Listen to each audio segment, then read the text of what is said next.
Hai teman-teman, Koala Baca hari ini akan menceritakan tentang kisah Ande-Ande Lumut. Yuk, mari kita simak. Tapi jangan lupa untuk subscribe, like, and comment, dan aktifkan loncengnya. Ande-Ande Lumut, cerita anak Nusantara dari Jawa Timur. Suatu ketika, kerajaan Jenggala diserang oleh musuh. Ketika perang semakin sengit, permaisuri raja yang bernama Putri Dewi Sekartaji melarikan diri dan bersembunyi ke sebuah desa yang jauh dari Jenggala. Untuk menjaga keselamatannya, ia menyamar sebagai gadis kampung.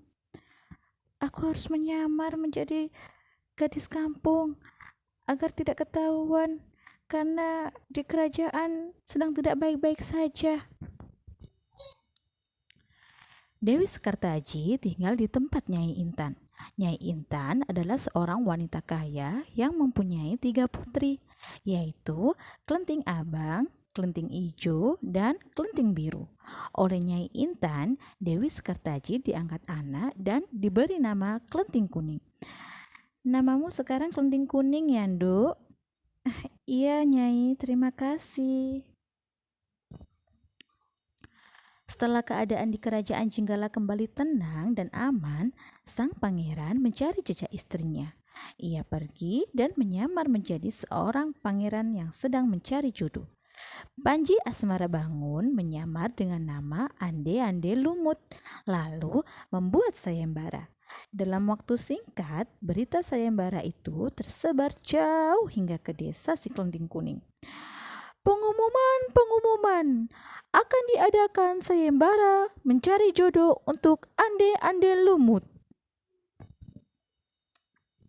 Klenting Abang, Ijo, dan Biru mendengar kabar sayembara itu.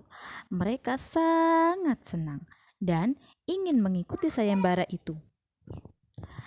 Kita harus berhias agar terlihat cantik dan memikat hati sang pangeran, kata Klenting Abang. Benar sekali, kita akan memakai pakaian dan perhiasan yang paling bagus, kata Klenting Ijo. Hei Klenting Kuning, kamu tidak usah ikut sayembara ini. Kamu tidak pantas mendapatkan pangeran. Lebih baik kamu mencuci baju di sungai. Perintah sinis Klenting Abang. Iya kak, aku juga tahu kok. Ketika Klenting Kuning sedang mencuci di sungai, tiba-tiba seekor burung bangau datang menghampirinya. Anehnya, burung itu bisa berbicara dan kedua kakinya menggenggam sebuah cambuk. Wahai Tuan Putri, pergilah ke desa Dadapan mengikuti sayembara itu. Di sana, Tuan Putri akan bertemu dengan Panji Asmara Bangun.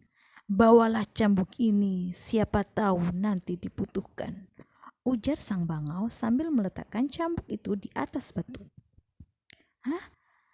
Kau bangau bisa berbicara? Burung bangau itu lalu terbang ke angkasa dan menghilang sebelum Klenting Kuning menjawabnya. Kemudian Klenting Kuning kembali ke rumah dan berangkat menuju desa Dadapan. Aku harus ke desa Dadapan untuk bertemu dengan suamiku. Sementara itu, di tepi sungai Bengawan Solo, ketiga saudara dan ibu angkatnya bingung karena harus menyeberangi sungai, tetapi tak ada perahu. Bagaimana cara kita menyeberang, Bu? Kata Klenting Ijo dan saudarinya. Lalu mereka melihat seekor kepiting raksasa. Kepiting itu adalah Yuyu Kangkang, utusan Ande-Ande Lumut. Dia diutus untuk menguji para peserta sayembara yang melewati sungai tersebut. Bu, lihat, itu ada Yuyu Kangkang. Kita naik itu aja, Bu. Pasti dia mau mengantarkan kita. Iya, Bu, benar. Kita naik itu aja, Bu, sebelum kita terlambat. Baiklah, anak-anakku, ayo kita pergi.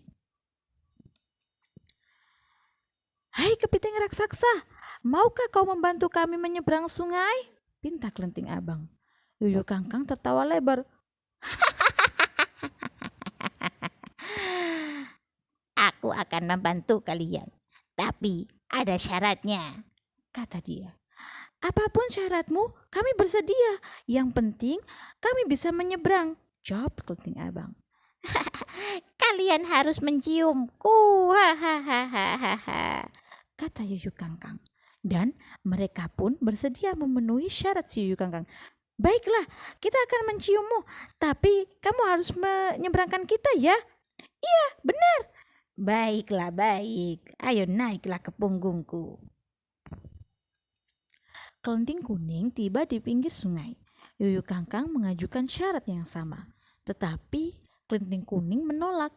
Dia tidak ingin mengkhianati suaminya.